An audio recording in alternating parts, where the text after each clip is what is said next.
Hello दोस्तों, मैं सेब हूँ। अगर तुम मुझे रोज खाओगे तो आपकी इम्यूनिटी और पाचन दोनों मजबूत होंगे। मैं केला हूँ। अगर आप मुझे रोज खाओगे तो आपकी ऊर्जा बढ़ेगी और मांसपेशियां मजबूत होंगी। मैं अलसी के बीज हूँ।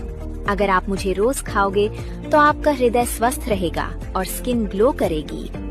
मैं नारियल पानी हूँ।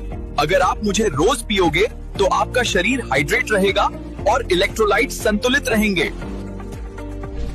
मैं शहद हूँ। अगर आप मुझे रोज 1 चम्मच लोगे तो आपकी ऊर्जा बढ़ेगी और गले को आराम मिलेगा। मैं अखरोट हूँ।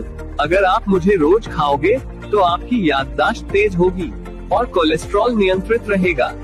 मैं पपीता हूँ। अगर आप मुझे रोज खाओगे तो आपका पाचन सुधरेगा और शरीर से टॉक्सिन्स बाहर निकलेंगे। Download ShareChat.